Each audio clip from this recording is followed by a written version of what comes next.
ॐ वसुदेवसुतं देवं कंसचाणूरमर्दनं देवकी परमानन्दं कृष्णं वन्दे ஜகத்குரும்.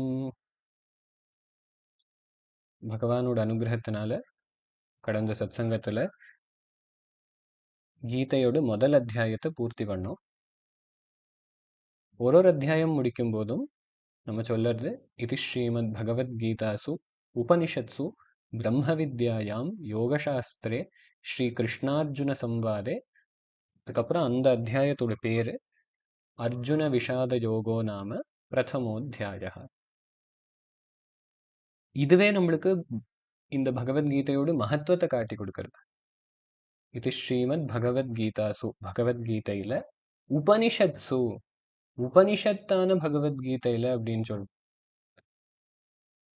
ஏன்னா நம்ம ஒரு கிளாசிஃபிகேஷன் பார்த்தோம்னா பகவத்கீதை மகாபாரதத்தோட ஒரு அங்கமா வரதுனால அது ஒரு இதிஹாசம்னு சொல்லலாம், இல்ல ஸ்மிருதி கிரந்தம்னு சொல்லலாம்.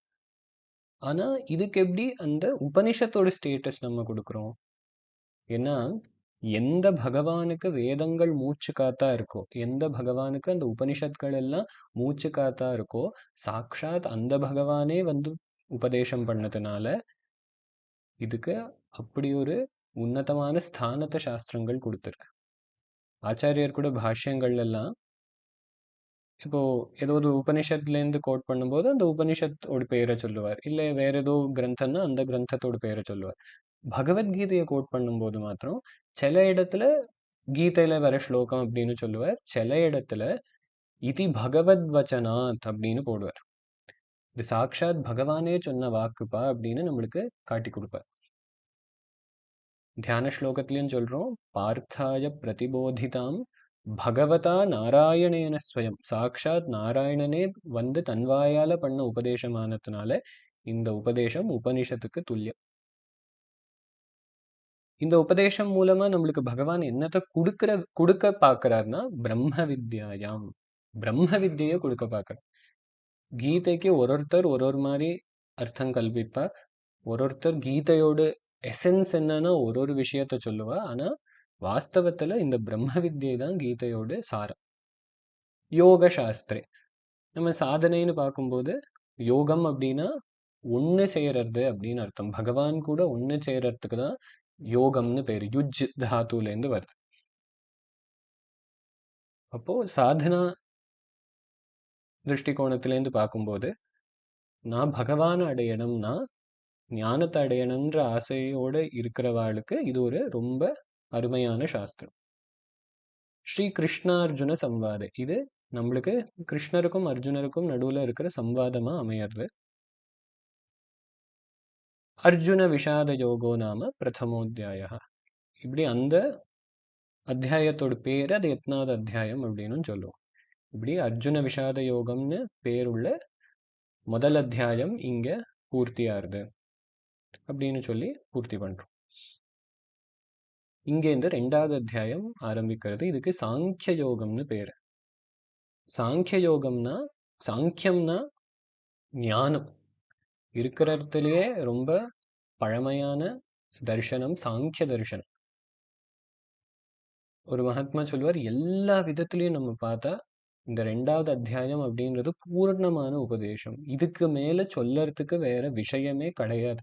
மற்ற அத்தியாயங்கள் எல்லாம் இங்க இருக்கிற விஷயத்தையே கொஞ்சம் விஸ்தரிச்சு சொல்லறதே தவிர வாஸ்தவமா பார்த்தா எப்படி நம்ம தசோபனிஷத்னு எடுக்கும்போது அதுல மாண்டூக்கியம் ஏகமேவாலம்னு சொல்றது உண்டு. மாண்டூக்கியம் ஒண்ணு மாத்திரம் போரும்பா அப்படின்னு சொல்ற மாதிரி இந்த பகவத்கீதை 18 அத்தியாயத்துல ஒரு அத்தியாயத்தை படிச்சா போரும்னு எடுக்கணும்னா ரெண்டாவது அத்தியாயத்தை தான் படிக்கணும். அதுலயே இருக்கிற உபதேசம் பரிபூர்ணமா இருக்கு. அத द्वितीयोऽध्यायः साङ्ख्ययोगः. सञ्जय उवाच तं तथा कृपयाविष्टम् अश्रुपूर्णाकुलेक्षणं विषीदन्तमिदं वाक्यम् उवाच मधुसूदनः. சஞ்சயன் சொல்றான், அர்ஜுனன் வந்து நான் சண்டை போட மாட்டேன்னு எல்லாத்தையும் தூக்கி போட்டுட்டு அழுதுன்னு உட்காந்துட்டு இருக்கானா. தம் ததா கிருபயாவிஷ்டம் அஸ்ருபூர்ணா குலேக்ஷணம், கண்ணில் கண்ணீர் அப்படியே நிக்கிறதா. அங்க ஒரு பதத்தை போட்டார், கிருபயாவிஷ்டம்னு. அவனோட ஹிருதயத்துல அவ்வளோ ஒரு கருணை வந்துருத்தான் திடீர்னு. தன்னால இப்படி ஒரு யுத்தம் நடந்து அதனால 10 பேர் பாதிக்கப்படப்படாது அப்படின்ற ஒரு கருணை அவனுக்குள்ள. ஒரு பெரியவர் சொன்னார், ஒரு பக்கம் அர்ஜுனனோட கிருபா, இன்னொரு பக்கம் பகவானோட கிருபா.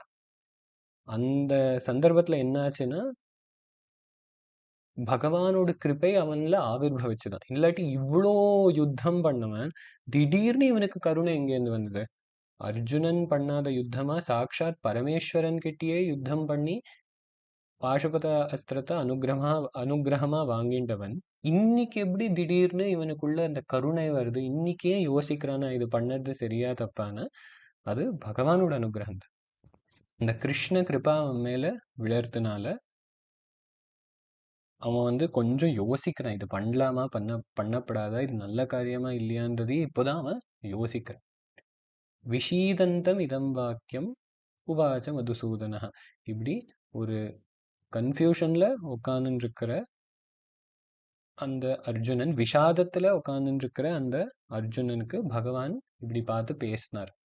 ஏன்னா என்ன ஆகும்னா, நம்மளுக்கு சோகம் வரும்போது எல்லாம் மறந்து போயிடும். ஒரு இடத்துல என்ன ஆகுது ராமாயணத்துல, கௌசல்யா தேவிக்கு தசரதர் மேல ஒரே கோபம். ஒரு நாள் ஏதோ ஒரு சந்தர்ப்பத்துல ரொம்ப கோபம் வந்துடுறது.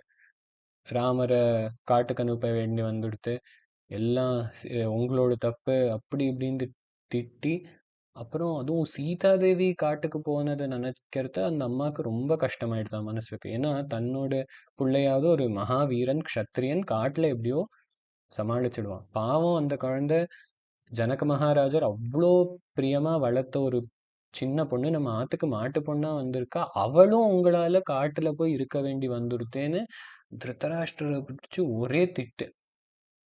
சாரி, தசரதரை பிடிச்சு ஒரே திட்டு. இது ராமாயணத்துல வர கதை. கௌசல்யா தேவி தசரதரை பிடிச்சு ஒரே திட்டு. அப்போ தசரதர் சொல்றார், அம்மா நான் என்ன வேணுன்ட்டேவா ராமரை காட்டுக்கு அமிச்சேன்? எனக்கு என்ன அவன் மேல பாசம் இல்லையா? நான் இங்க எவ்வளோ வேதனைப்பட்டு இருக்கேன்னு உனக்கு புரியாதா? நான் மாத்திரம் ராமனை காட்டுக்கு அமிச்சிட்டு நான் என்ன சந்தோஷமாவா இருக்கேன்னு தசரதர் கேட்கும்போது, அப்போ கௌசல்யா தேவி க்ஷமாயாச்சனம் பண்ணி சொல்ற. ஏன்னா தசரதர் சொல்றார், நீ பண்ணறது வெந்த புண்ணுல வேலை பாய்க்கிற மாதிரி இருக்கு. ஏன்னா நானே இப்படி ஒரு காரியம் நான் பண்ண வேண்டி வந்துடுத்தேன்னு கஷ்டப்பட்டுன்னு உட்காந்துட்டு இருக்கும்போது நீங்க இப்படி பண்ணிட்டேன்னு குத்தி காட்டுறது நல்லா இல்லமான்னு தசரதர் சொல்றார். அப்போ கௌசல்யா தேவி சொல்றா, शोको नाशयते धैर्यं शोको नाशयते श्रुतं शोको नाशयते सर्वं नास्ति शोकसमो रिपुः शक्य आपतितः सोढुं प्रहारो रिपुहस्ततः सोढुमापतितः शोकः सुसूक्ष्मोऽपि न शक्यते धर्मज्ञा श्रुतिमन्तोऽपि छिन्नधर्मार्थसंशयाः यतयो वीरमुह्यन्ति शोकसम्मूढचेतसः. கௌசல்யா தேவி சொல்றா, என்னை மன்னிச்சுக்கோங்கோ, நான் அந்த துக்கத்துல எதையோ வளரிட்டேன். ஏன்னா துக்கம் அப்படின்றது, சோகம் அப்படின்றது நம்ம தைரியத்தையும் பிடுங்கின்றுடருது, நம்ம கேட்ட நல்ல விஷயங்கள் எல்லாத்தையும் பிடுங்கின்றுடருது. அதனால என்ன ஒருத்தர் ரொம்ப துக்கத்தை அனுபவிக்கும் போது என்ன பண்ணுவான்னே சொல்ல முடியாது. கோவத்துக்கும் இப்படி ஒரு பிரகிருதி உண்டு. சில பேர் அவளே சொல்லுவா, நான் கோவம் வந்தா என்ன பண்ணுவேன்னு தெரியாது. இந்த மாதிரி துக்கம் வரும்போது நம்ம என்ன பண்ணுவோன்னு நம்மளுக்கே தெரியாது. நம்ம தைரியம் போயிடுறது, நம்ம கேட்ட நல்ல விஷயங்கள் எல்லாம் மறந்து போயிடுறோம். எல்லாத்தையும் இது மறக்கடிச்சுடுறது. நாஸ்தி சோக சமோரிபுகு. இந்த துக்கத்தை மாதிரி ஒரு எதிரி கிடையாது. அப்புறம் சொல்றா, ஒரு எதிராளி நம்மள அடிச்சா கூட அதை தாங்கிண்டுடலாம். ஆனா இந்த சோகம் அப்படின்றது கொஞ்சமா இருந்தா கூட தாங்கிக்கிறது கஷ்டம். ஏன்னா வெளியிலேருந்து வர சோகம் இல்ல சரீரத்துக்கு வர கஷ்டங்களை சுலபமாவே தாங்கிண்டுடலாம். ஆனா இந்த மனசுக்கு வர கஷ்டங்களை தாங்கிக்கிறது ரொம்ப கஷ்டம். அப்புறம் ஒரு வார்த்தை சொல்றா, தர்மஜ்ஞாக, தர்மத்தை நல்லா தெரிஞ்சுட்டு இருந்தவா, நல்ல வேதங்கள் எல்லாம் படிச்சவா, எது தர்மம் எது அதர்மம்னு எல்லாம் நல்லா தெரிஞ்சுண்டவா கூட எதையோ வீரமுஹ்யந்தி சோக சம்மூட சேதசா.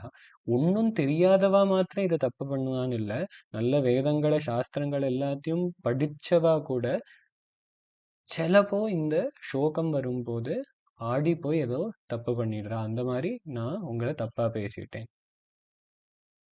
இப்போ அர்ஜுனனுக்கு அந்த சோகத்தினால அவனோட தைரியம் போய், அவனோட தர்ம அதர்ம விவேகம் போய், தலையில கைய வச்சுட்டு அழுதுண்டு உக்காந்துட்டு இருக்க. இப்போதான் பகவான் பேச ஆரம்பிக்கிறார். முன்னாடியே சொன்ன மாதிரி நம்ம வளன்னு பேசிட்டு இருக்கிற வரைக்கும் பகவான் பேசாம உட்காந்துட்டு இருப்பான். நீ பேசி முடி, அப்புறம் நான் சொல்றேன். எப்போ அவன் வந்து எல்லாத்தையும் கீழே போட்டுண்டு உக்காந்தானோ அப்பதான் அவன் கேட்க ரெடியானான். அது வரைக்கும் அவனோட உள்ள இருக்கிறதெல்லாம் வெளியில வந்துட்டே இருக்கும். அது வெளியில வந்து ஃபுல்லா காலியான அப்புறம் பகவான் பேச ஆரம்பிக்கிறார். कुतस्त्वा कश्मलमिदं विषमे समुपस्थितम् अनार्यजुष्टमस्वर्ग्यम् अकीर्तिकरमर्जुन क्लैब्यं मास्मगमः पार्थ नैतत्त्वय्युपपद्यते क्षुद्रं हृदयदौर्बल्यं त्यक्त्वोत्तिष्ठ परन्तप. हे அர்ஜுனா, என்னப்பா இப்படி தலையில கையை வச்சுட்டு உட்காந்துட்டு இருக்க? நீ எப்போ இந்த மாதிரி ஆனேன்னு பகவான் கேட்குறார். இவன் இவ்வளோ எல்லாம் சொன்னப்புறம் நினச்சின்னாவோ பகவான் ஏதோ சரி பரவாயில்லடா கண்ணா, யுத்தம் உனக்கு வேண்டான்னா பண்ண வேண்டான்னு முதுகுல தடவி கொடுத்து ஏதாவது சமாதானப்படுத்துவார்னு பார்த்தா ஆரம்பிக்கிறதே ஃபயரிங்ல. என்னடா அர்ஜுனா இப்படி வந்து இங்கே உட்காந்துட்டு இருக்க? குதஸ்துவா கஷ்மலமிதம். கஷ்மலம்னா ஒரு இம்பியூரிட்டி. இந்த மாதிரி எல்லாம் நீ பேசுவேன்னு நான் கொஞ்சம் கூட எதிர்பார்க்கல. விஷமே சமுபஸ்திதம். விஷமம் அப்படின்றது ஒரு பேலன்ஸ் இல்லாத நிலை. அந்த சமநிலையில இல்லாம இருக்கிறதுக்கு விஷமம்னு பேர்.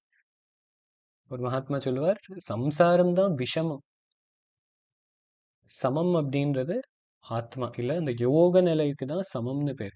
அப்படியே அந்த ஒரு சமநிலையில இருந்து இந்த யுத்தத்தை பண்ண வேண்டிய நீ இப்படி ஆடி போய் உக்காந்துட்டு இருக்கியே, இது எப்படி தெரியுமா இருக்கு? அனாரிய துஷ்டம் அஸ்வர்கியம் அகீர்த்திகரம் அர்ஜுனா. ஆர்யா அப்படின்ற ஒரு சப்தத்தை பகவான் உபயோகப்படுத்துறார். ஆர்யா அப்படின்ற சப்தத்துக்கு ஒரு ரேஸ்ன்றது பேர் கிடையாது. இது வந்து இந்த வெள்ளைக்காரா நம்மளை பிரெயின் வாஷ் பண்ணதுக்காக சொல்லியிருக்கிற ஒரு விஷம். ஆர்ய அப்படின்ற சப்தம் வேதத்திலையும் வருது, புராணங்கள் எல்லாம் வருது.